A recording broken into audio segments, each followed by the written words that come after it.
আসসালামু আলাইকুম। প্রিয় দর্শক, দেশের যে আছে এখন যদি আপনি প্রশ্ন করেন যে এই মুহূর্তে দেশের সবচেয়ে বড় সংকট কোনটি, আপনি নির্দ্বিধায় যে উত্তরটা পাবেন এবং আপনি নিজেও যেটা ভাবছেন সেটা হচ্ছে জ্বালানি তেলের সংকট। জ্বালানি তেলের সংকট এই মুহূর্তে এমন একটা অবস্থায় পৌঁছেছে যে এটাকে ভাষায় প্রকাশ করা যাবে না। আপনি যদি যে কোনো একটা পেট্রোল পাম্পের পাশে দিকে তাকান, আপনি দেখবেন যে সারি সারি লম্বা মোটরসাইকেল কিংবা প্রাইভেট কারের লাইন। দেখুন, আমাদের দেশের অনেক গাড়ি, মানে ম্যাক্সিমাম গাড়ি যেগুলো বড় বড় গাড়ি আছে এগুলো চলে সিএনজিতে। বাস বলেন, ট্রাক বলেন, প্রাইভেট কার বলেন, এগুলো প্রায় সবই সিএনজিতে চলে। তো এত গাড়ি সিএনজিতে চলার পরও যে হাতে গোনা কয়েকটা প্রাইভেট কার অথবা আনুপাতিক হারে ধরলে অথবা মোটর সাইকেলগুলো এগুলো চলে পেট্রোল, অকটেন অথবা ডিজেলে। তো এই কয়টা গাড়িকে এই মুহূর্তে জ্বালানি তেল সরবরাহ করা সম্ভব হচ্ছে না। আমি গতকালকে কথা বলছি। গতকালকে আমি মহাখালীর দিক থেকে আসছিলাম।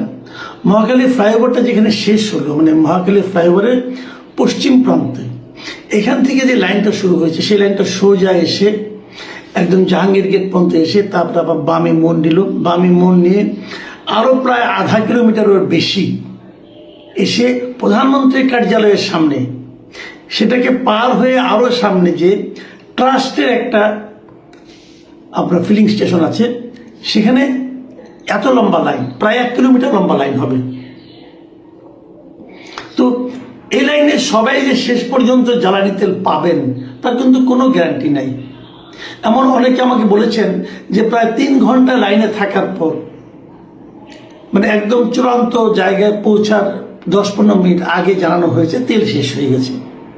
এরকম ঘটনা কিন্তু অনেক পাম্পে ঘটছে। অনেক পাম্পে টাঙিয়ে দেওয়া হয়েছে এই পাম্পে কোনো পেট্রোল নেই, এরকম হয়েছে। এই যখন বাস্তব চিত্র, তখন আমাদের সরকার কি বলছে? আমাদের সরকার বলছেন, সরকারি জ্বালানি মন্ত্রী বলছেন, এই একদিন আগে উনি বলেছেন দেশের জ্বালানি তেলের কোনো সংকট নেই। তো উনি যদি বলেন সংকট নেই, তাহলে আমরা যে সংকটটা দেখছি এটা তাহলে কি? আমরা যেটা দেখছি এই যে তেলের পাম্পের সামনে বিশাল লাইন, এটা কি সংকট নয়? এটা কি সংকটকে প্রকাশ করে না? তো এটা যদি সংকট হয়, মন্ত্রী যে বলছেন সংকট নেই, তাহলে সেটার অর্থ কি? এটা কিন্তু একটা বেসিক প্রশ্ন। এই প্রশ্নের জবাব আপনাকে কে দিবে? কেউ দিবে না, কারণ তারা কেউ জানেই না এটা কেন ঘটছে। সরকারের যে হিসাব, সরকারের কাছে পর্যাপ্ত তেল মজুদ আছে, তাহলে আজকে সমস্যাটা কি করে তৈরি হলো? দেখুন, আমি একটা কথা বলি, জ্বালানি তেলের সংকট যেটা হয়েছে, এটা হওয়াটা কিন্তু অস্বাভাবিক কিছু না। সারা দুনিয়াতেই জ্বালানি তেলের সংকট এই মুহূর্তে আছে, সারা দুনিয়াতে আছে। এমনকি খোদ যুক্তরাষ্ট্র, যারা নিজেরাই তাদের পর্যাপ্ত জ্বালানি তেল আছে, তাদের এখনও জ্বালানি তেলের দাম বেড়ে গেছে। অস্ট্রেলিয়ায় বেড়ে গেছে, পৃথিবীর সমস্ত দেশে জ্বালানি তেলের দাম বেড়ে গেছে। এশিয়ার দেশগুলোর অবস্থা সবচেয়ে খারাপ, কারণ এশিয়ার এখান থেকে মধ্যপ্রাচ্যের ম্যাক্সিমাম তেল হরমুজ প্রণালীতে যে সমস্ত জাহাজগুলি, তেলবাহী জাহাজ আসে, সেগুলো সবই আমাদের এখানে আসে, আমাদের এশিয়ার অঞ্চলে আসে।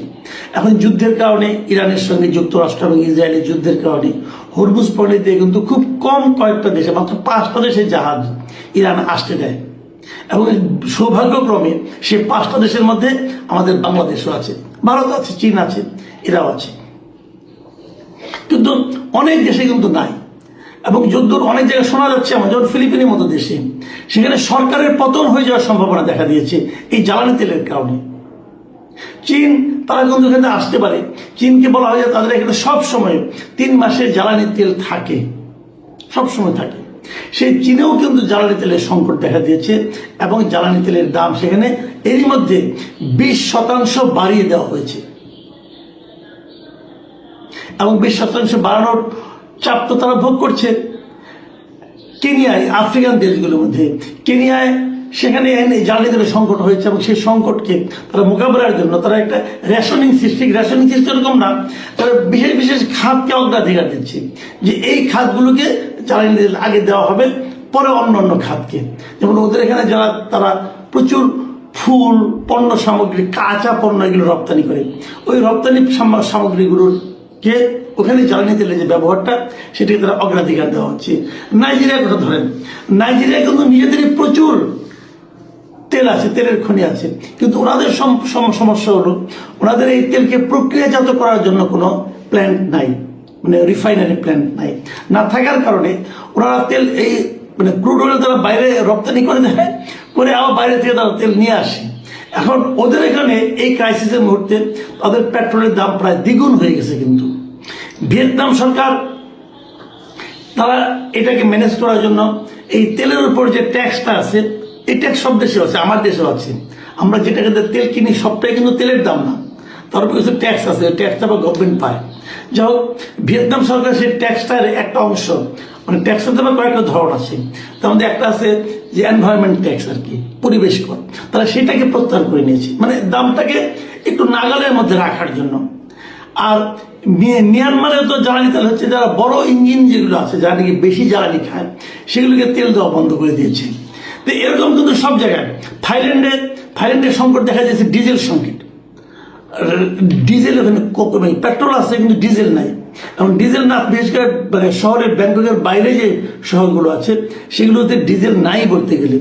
থাইল্যান্ডের এই সংকটে পড়েছে, যে কারণে ওদের সেচের সমস্যা হচ্ছে। আমাদের দেশেও কিন্তু এই মুহূর্তে যদি আমরা পেট্রোলের লাইনটা দেখছি, আমরা যে লাইনটা দেখছি, যে সংকটটা দেখছি, এটা পেট্রোলের লাইন, কিন্তু আমাদেরও সে কিন্তু ডিজেল সংকটটা আগামী কয়েকদিনের মধ্যে যদি তেলের সরবরাহ না আসে আমাদেরও কিন্তু বেড়ে যাবে। যেমন আমাদের যে কৃষি, সামনে কিন্তু বোরোর মৌসুম, এই বোরোর মৌসুমে কিভাবে তেল সরবরাহ করা হবে এটা বলা বড় কঠিন, কাজে সেখানেও কিন্তু সংকট দেখা দিতে পারে। মানে এর অর্থ যেটা হচ্ছে সেটা হলো, এই যে জ্বালানি সংকট যেটা হচ্ছে, এটা কিন্তু আমাদের সরকারের কোনো দোষ না, এটা সারা দুনিয়ার সংকট। এবং সারা দুনিয়ার সংকট এক একটা দেশ যার যার মতো করে এটাকে হ্যান্ডেল করছে। আমরা কিভাবে হ্যান্ডেল করছি? যদি সত্য কথা বলতে হয় তাহলে আমরা হ্যান্ডেল করছি পুরো জিনিসটাকে কিছু অসাধু ব্যবসায়ীর হাতে ছেড়ে দিয়ে তাদেরকে এখানে কৃত্রিম সংকট তৈরি করার সুযোগ দানের মাধ্যমে আমরা এই সংকটটাকে এনজয় করছি অথবা হ্যান্ডেল করছি। কি বলবেন আপনি? বা বর্তমানে যে সংকটটা দেখা যাচ্ছে, আমার বিবেচনায় এর পুরোটাই এই অসাধু ব্যবসায়ীদের কাজ, এবং সেটাকে কিভাবে কন্ট্রোল করা যায় সেটা হলো সবচেয়ে বড় কথা। আমি মনে করি জ্বালানি সংকটকে নিরসন করার জন্য, এটাকে কন্ট্রোল করার জন্য, এটাকে হ্যান্ডেল করার জন্য সরকার এর মধ্যে একাধিক মিটিং করেছে। অলরেডি প্রায় কয়েক হাজার কোটি টাকা তারা বাড়তি খরচ করেছে, এগুলি ভর্তুকি যাবে, সরকার দিতে হবে। মানে এভাবে দেখতে গেলে আমার তো মাঝে মাঝে মনে হয় যে তারেক রহমান আমার দুঃখী লোক আর কি, দুঃখী সরকারটা, মানে ওনারাও দায়িত্ব নিলেন, এই ঝামেলাও শুরু হলো। এখন এই নতুন একটা সরকারের পক্ষে এরকম একটি জটিল সমস্যা কিভাবে ওনারা হ্যান্ডেল করবেন, এটা কিন্তু তাদের একটা বড় চ্যালেঞ্জ। আপনি যত কিছুই বলেন না কেন, তেলটা তারা পাবে কোথায়? আমাদের তেল তো বাইরে থেকে আনতে হচ্ছে, এবং সেই আমদানিটা আপনি কিভাবে করবেন? বাইরে দাম বেশি, এই জ্বালানি ইয়ের কারণে, যুদ্ধের কারণে অনেক জায়গায় জ্বালানি তেলের দাম বেড়ে গেছে, আমাদের এলএনজি আনতে হয়, এলএনজির দাম বেড়ে গেছে। তো সব মিলিয়ে কিন্তু সংকট। কিন্তু এখন বিষয়টা হলো কি, এটাকে হ্যান্ডেল করা, এটাকে ম্যানেজ করা। আমি মনে করি যে আমাদের দেশে যে জ্বালানি সংকটের যেটা এখন যে ক্রাইসিস যেটা দেখা যাচ্ছে, এটা সম্পূর্ণ একটা কৃত্রিম ক্রাইসিস। সরকার বারবার বলছে আমাদের কাছে পর্যাপ্ত মজুদ এখনো আছে, এবং আরো অনেক ট্যাঙ্কার আসতেছে, পাইপলাইনে আছে, কাজে আমাদের সংকট হয়তো হবে না। কিন্তু আমি মনে করি সরকারের উচিত হবে প্রয়োজনে জ্বালানি সংকটের দাম পুনর্নির্ধারণ, এই জ্বালানি তেলের দাম পুনর্নির্ধারণ করা। অনেক আমাদের মতো কিন্তু অন্য দেশে হয় না। আমাদের এখানে হয় কি, তেলের দাম বাড়ে না, তো বাড়ে না করে যখন বাড়ে তারপর আর কমে না। কিন্তু সারা দুনিয়ায় তেলের দাম কিন্তু ওঠানামা করে। এমনকি আমাদের পার্শ্ববর্তী দেশ ভারত, সেখানেও কিন্তু তেলের দাম ওঠানামা করে। যখন তেলের দাম বেড়ে যায় তখন ওরা দাম বাড়িয়ে দেয়, যখন পৃথিবীতে মানে বিশ্ববাজারে তেলের দাম কমে যায় তখন ওরাও দামটা কমিয়ে দেয়। আমরা এরকম করতে পারি। আমি মনে করি সরকারের এই মুহূর্তে যেটা উচিত, যেটা সেটা করতে পারে, একটা সার্টেন টাইমের জন্য, ধরা যায় বলে দিবে 1 মাসের জন্য আমরা দামটা পুনর্নির্ধারণ করলাম, 1 মাস পরে যদি দাম কমে আমরা আবার কমিয়ে দেবো, যদি বাড়ে আরো বাড়িয়ে দেবো, কিন্তু 1 মাস সময়সীমা নির্ধারণ করে তাহলে দামটাকে পুনর্নির্ধারণ করতে পারে। 2 নম্বর যেটা করতে পারে, প্রত্যেকটা পাম্পকে মনিটরিং এর আওতায় আনতে হবে। এই কারণে তারা যে পরিমাণ তেল এখানে দিচ্ছে, ঠিক সেই পরিমাণ তেল তারা বিক্রি করছে কিনা তার একটা কঠিন হিসাব তারা নিতে পারে। কিভাবে নিল, কোন গাড়িতে নিল, প্রত্যেকটা হিসাব তাদের এখানে থাকতে হবে। এরকম একটা মনিটরিং সিস্টেম তারা ক্রিয়েট করতে পারে। যে পাম্প এই কাজে অনিয়ম করবে তাদের বিরুদ্ধে তাৎক্ষণিকভাবে কঠোর শাস্তি দিতে হবে। অলরেডি সেই শাস্তির প্রক্রিয়া কিন্তু শুরু হয়ে গেছে। অনেক পাম্প মালিকের বাড়িতে আন্ডারগ্রাউন্ডে এরকম জ্বালানি তেল, অনেক তেল মজুদ পাওয়া গেছে, তাদের বিরুদ্ধে অ্যাকশন নেওয়া হচ্ছে। সরকারকে দেখলাম তারা বেশ কঠিন অ্যাকশন নিচ্ছে, এই অ্যাকশনগুলো নিতে হবে। আরেকটা দেখলাম খুব সুন্দর, আমার ভালো লাগছে, যে একটা পুরস্কার ঘোষণা করেছে যে যদি তারা মজুদদারকে ধরে দিতে পারে তাহলে তাদের পুরস্কার দেওয়া হবে। এইভাবে যদি অগ্রসর হয় তাহলে আমি মনে করি আমাদের তেলের দামও, আমাদের তেলের সংকটটাও আমরা হয়তো নিয়ন্ত্রণে রাখতে পারবো। আমি জানি না সরকার এটা কিভাবে হ্যান্ডেল করবে, কিন্তু এটাই কিন্তু সরকারকে ভোগাবে। সরকার যদি এই জিনিসটাকে খুব ভালোভাবে হ্যান্ডেল না করতে পারে, এটা কিন্তু আখেরে আমি মনে করি বড় ধরনের একটা বিপর্যয় তৈরি করবে। আরেকটা কথা বলতে শেষ করতে চাই, সেটা হলো কথা বলতে গিয়ে সতর্কভাবে কথা বলতে